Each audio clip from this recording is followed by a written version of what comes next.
Quando os mongóis chegaram às muralhas de Nishapur, o silêncio foi quebrado apenas pelo estrondo das portas sendo derrubadas. Mulheres e crianças corriam em desespero, mas não havia para onde fugir. Disse que, após a morte de um genro de Gengis Khan, ele ordenou que a cidade inteira fosse transformada em ruínas. Mais de 300.000 pessoas foram massacradas em poucos dias, mas o que os sobreviventes lembravam não era apenas da espada, e sim das humilhações que a precederam.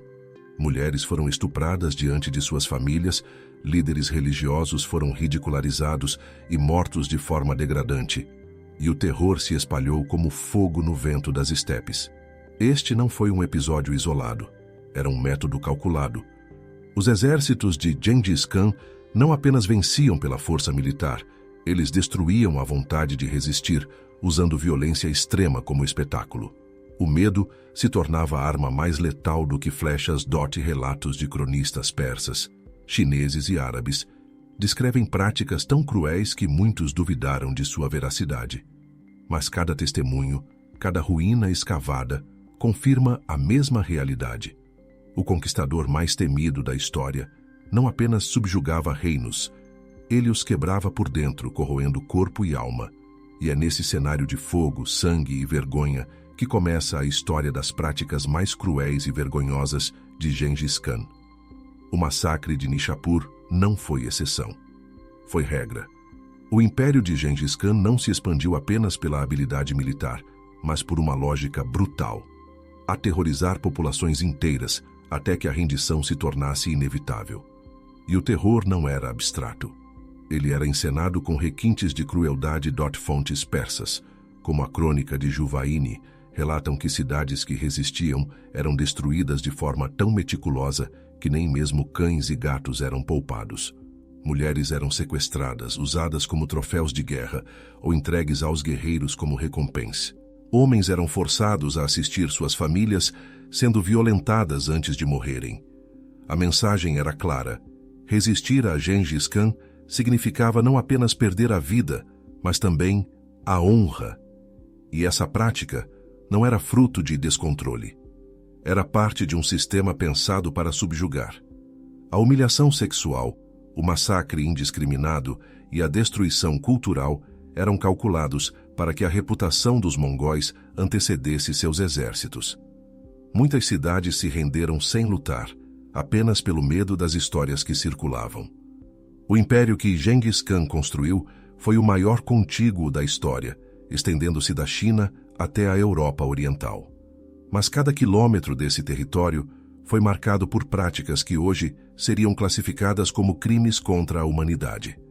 A violência não era apenas física, era psicológica, simbólica e ritualizada. Na lógica mongol, o corpo do inimigo não era apenas eliminado, era profanado. O estupro em massa era usado como arma de dominação cultural. A escravidão sexual transformava mulheres em lembranças vivas da derrota. A mutilação e a exposição pública de cadáveres transformavam a morte em espetáculo de poder. Essa é a verdade perturbadora. Gengis Khan não foi apenas um estrategista genial, foi também um arquiteto do terror. E o terror que ele projetou era mais sombrio do que a ficção.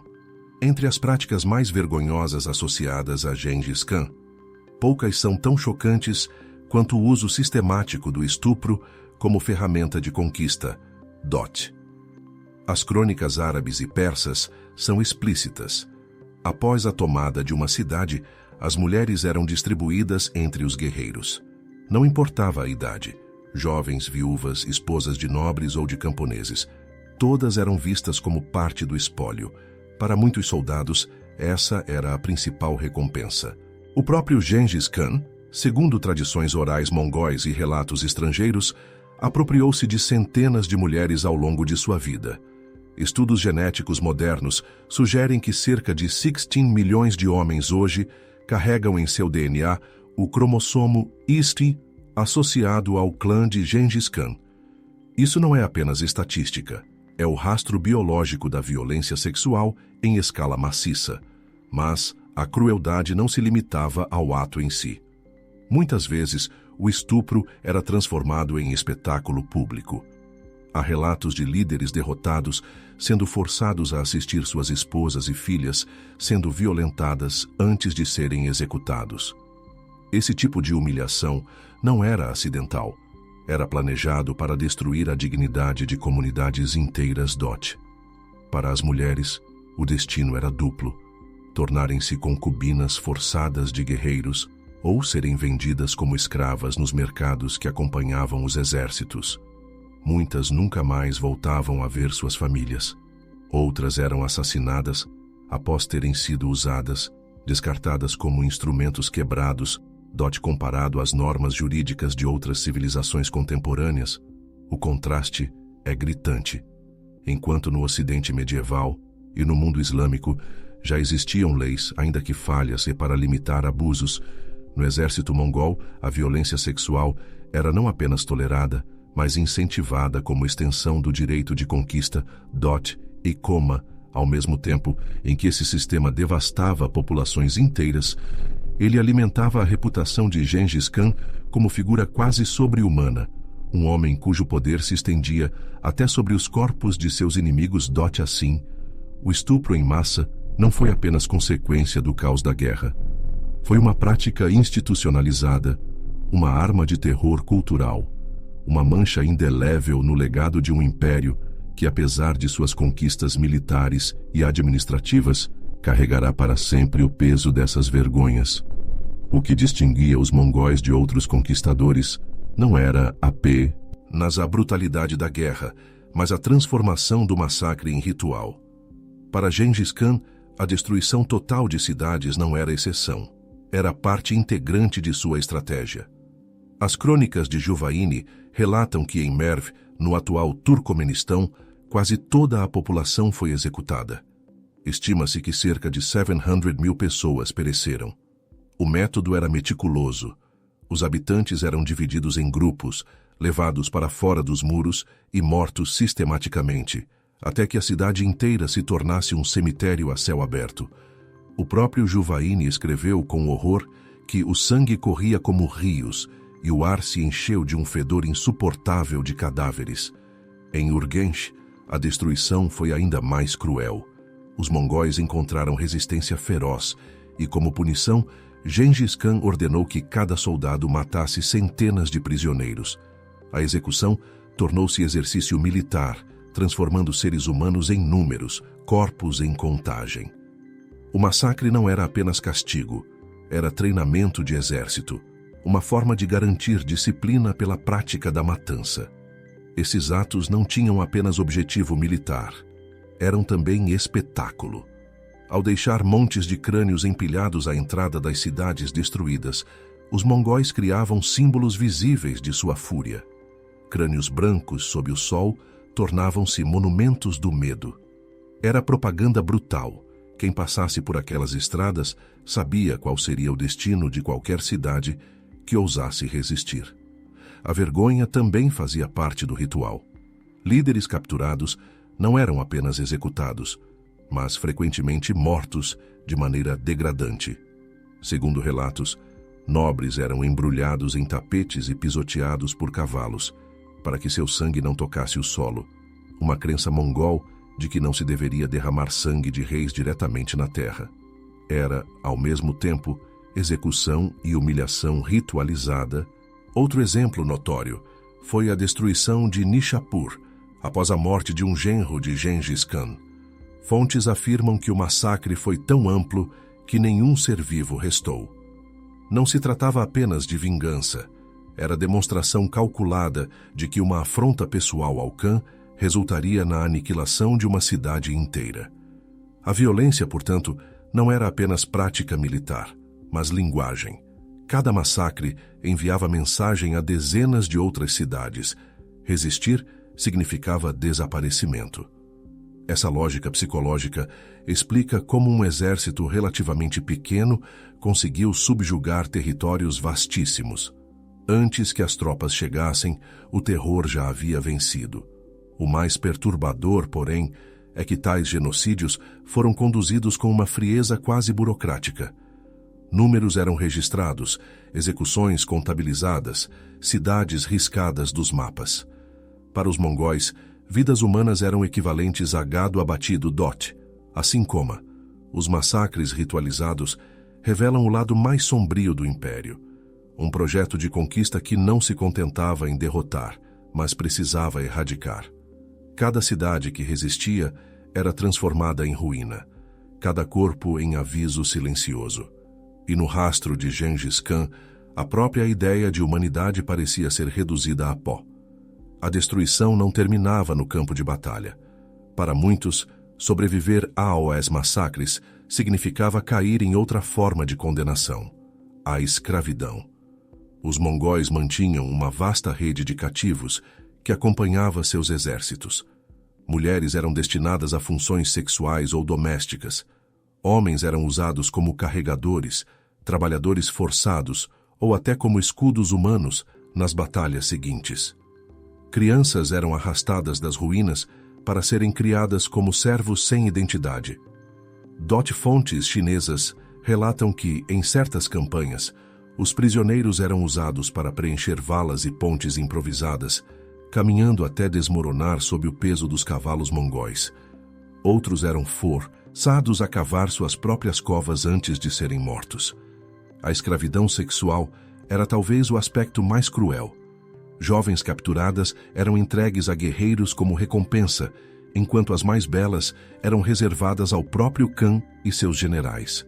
A prática criou um harém itinerante que acompanhava o exército, alimentado por mulheres arrancadas de dezenas de culturas dote. Para os homens, a desumanização assumia formas igualmente brutais. Alguns eram utilizados como instrumentos de entretenimento, obrigados a lutar entre si até a morte diante dos guerreiros. Outros eram marcados com sinais de escravo, reduzidos à propriedade sem direito algum. O contraste com a ideologia propagada pelos mongóis é perturbador. Enquanto proclamavam uma lei de disciplina rígida dentro de suas tribos, proibindo roubos, traições e até adultério entre eles, tratavam os povos conquistados como objetos descartáveis. A justiça, tão exaltada na lei mongol, terminava nos limites da identidade étnica. Quem não era mongol era apenas recurso, carne, trabalho ou prazer dote. Essa lógica explica, em parte, a rapidez da expansão. Ao transformar sobreviventes em escravos, o exército multiplicava sua força sem depender apenas de recrutas nômades. Mas o preço humano foi imensurável. Milhões desapareceram na condição de cativos, suas histórias apagadas pela marcha impiedosa da horda. A escravidão sob Gengis Khan não era apenas trabalho forçado. Era um sistema de desumanização em massa, no qual identidades eram destruídas, culturas obliteradas e corpos transformados em instrumentos. O império que se orgulhava de unir o mundo sob uma mesma bandeira, na realidade, o dividia entre conquistadores e subjugados, humanos plenos e sombras de humanidade. A violência de Gengis Khan não se limitava a corpos e cidades. Ela alcançava também a alma de cada povo conquistado, num processo calculado de humilhação cultural. O objetivo não era apenas vencer batalhas, mas apagar memórias. As crônicas persas relatam que, após a conquista de grandes centros urbanos como Bukhara e Samarcanda, templos, mesquitas e bibliotecas foram saqueados. Livros eram lançados às chamas, escritos acumulados ao longo de séculos eram dissolvidos na água ou usados como combustível para cozinhar. O saber era reduzido a cinzas e com ele desapareciam identidades inteiras. O episódio mais trágico foi o da cidade de Merv, conhecida por seus estudiosos. Quando os mongóis a tomaram, milhares de manuscritos foram destruídos. Historiadores muçulmanos lamentaram que a perda equivalia a arrancar a própria língua de uma civilização. O massacre físico foi acompanhado pela aniquilação simbólica. Uma cidade que antes era farol de cultura foi transformada em deserto intelectual dote. Em Bagdá, décadas depois, a destruição mongol mergulhou o mundo islâmico em luto. Relatos árabes afirmam que tantos livros foram jogados no rio Tigre que a água escureceu com a tinta das páginas dissolvidas. Essa imagem permanece como metáfora da fúria contra o conhecimento, mas também como símbolo de humilhação. Reduzir a sabedoria de um povo a um curso de água manchada, dotes práticas não eram apenas vandalismo, mas estratégia psicológica. Ao destruir templos, os mongóis não atacavam apenas construções, atacavam deuses. Ao queimar bibliotecas, não atacavam apenas papéis, atacavam memórias coletivas. Era uma forma de deixar claro que nenhum símbolo de identidade sobreviveria sob seu domínio. A humilhação cultural também assumia formas pessoais. Líderes religiosos eram forçados a reconhecer a autoridade mongol de maneira pública, muitas vezes em rituais degradantes.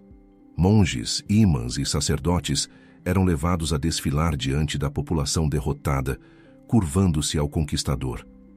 Para comunidades inteiras, era como assistir sua fé ser pisoteada diante de seus olhos. Essa destruição intencional criou um trauma que ecoou por gerações. Povos que haviam cultivado tradições por séculos viram suas cidades, seus livros e seus rituais desmoronarem em questão de dias. O terror não residia apenas nas mortes, mas na sensação de que até mesmo a memória de quem foram estava sendo arrancada. Paradoxalmente, como ao mesmo tempo em que destruíam identidades, os mongóis absorviam fragmentos delas. Escravos especializados como arquitetos e artesãos eram poupados para servir ao império. Técnicas agrícolas, estratégias militares e conhecimentos científicos eram arrancados dos povos conquistados e incorporados à máquina mongol. Assim, a humilhação cultural se completava. Aquilo que restava de valor era sequestrado para engrandecer o próprio conquistador. Dessa forma, a expansão de Gengis Khan não apenas multiplicou territórios, mas espalhou cicatrizes invisíveis. Em cada cidade arrasada, não apenas corpos eram deixados no chão, mas histórias eram arrancadas de sua continuidade. A vergonha maior talvez não tenha sido apenas morrer, mas sobreviver sem nome, sem língua, sem passado. A morte, sob o domínio de Gengis Khan, raramente era silenciosa. Ela era transformada em espetáculo. Um dos métodos mais temidos era o uso de execuções exemplares. Prisioneiros ilustres eram mortos de forma teatral, não apenas para punir, mas para educar. Generais eram cozidos vivos em caldeirões de metal. Líderes religiosos eram queimados diante de seus fiéis. E príncipes eram executados sob tortura lenta. O objetivo não era eliminar, mas prolongar o sofrimento para que cada gemido se gravasse na memória coletiva. Relatos chineses descrevem que cidades sitiadas testemunhavam execuções públicas antes mesmo da rendição.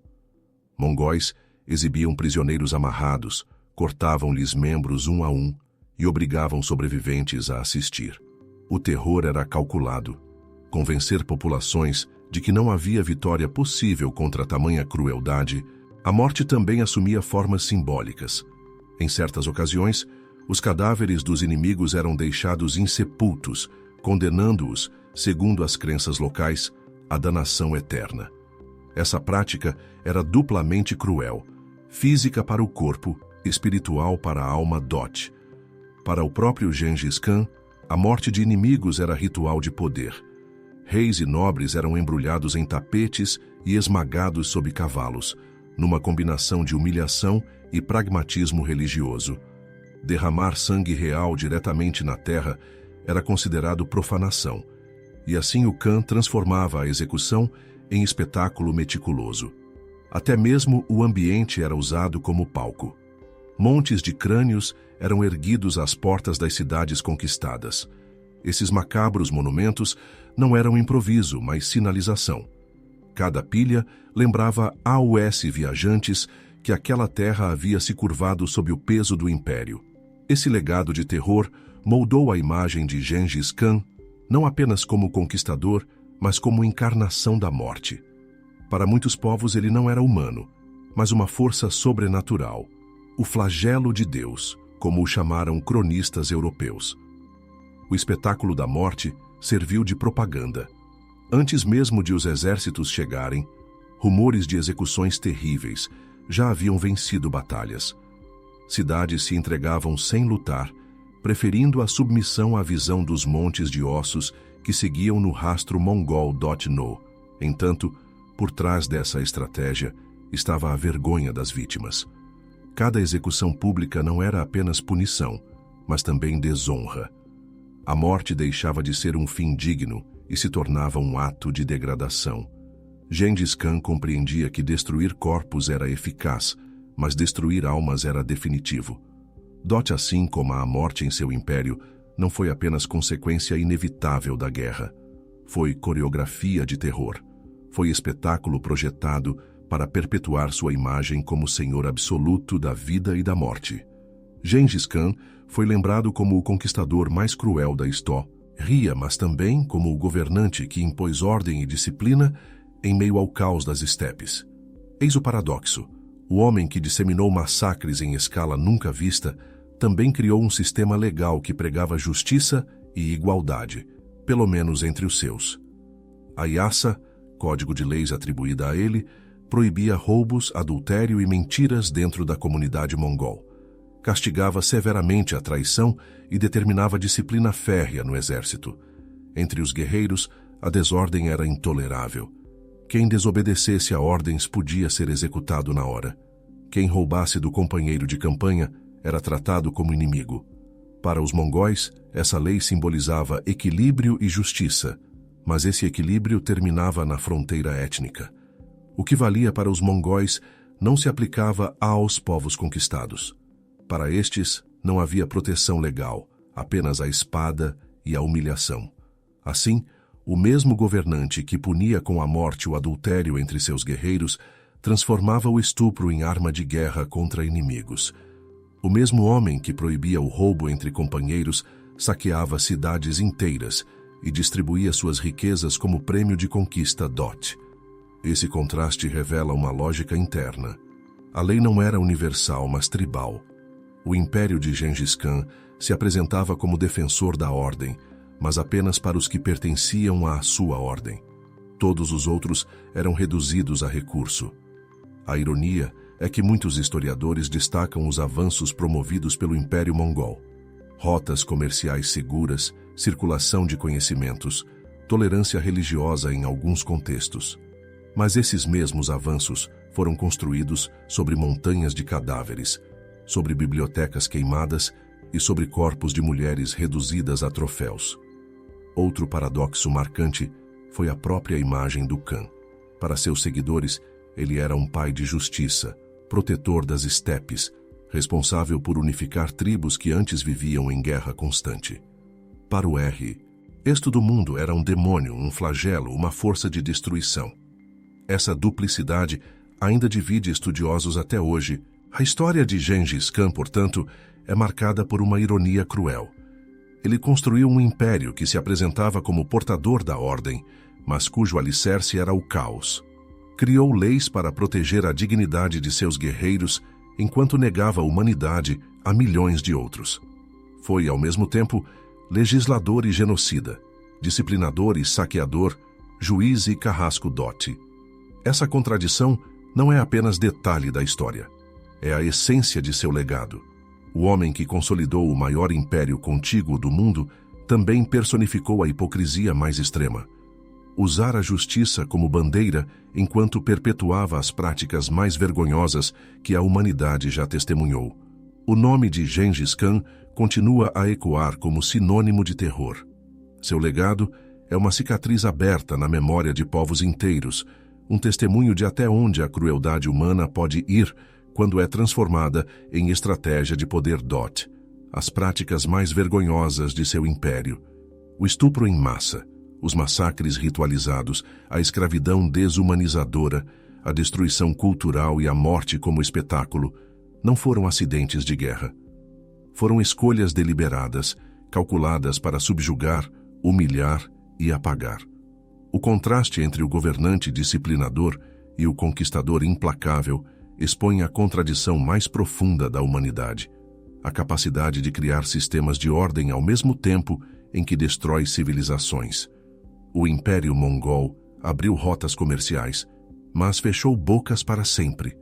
Promoveu circulação de ideias, mas queimou bibliotecas inteiras. Garantiu segurança em suas estradas, mas transformou cidades em cemitérios. No fim, a maior vergonha talvez não esteja apenas nos atos cometidos, mas na lógica que os sustentou. A ideia de que uns mereciam dignidade e outros não. Essa lógica, repetida em diferentes impérios ao longo da história, é o que faz do legado de Gengis Khan algo ainda perturbadoramente atual. Cada pilha de crânios deixada às portas das cidades conquistadas não era apenas aviso aos sobreviventes. Era um monumento ao paradoxo humano, à capacidade de civilizar e brutalizar ao mesmo tempo. E assim, termina a história das práticas mais cruéis e vergonhosas de Gengis Khan, o homem que transformou o mundo com a espada, mas também o cobriu de cicatrizes que jamais desaparecerão. Mas a pergunta permanece: se o terror e a humilhação foram usados como armas de poder no Império Mongol, em quais outras civilizações da história o medo foi transformado em lei?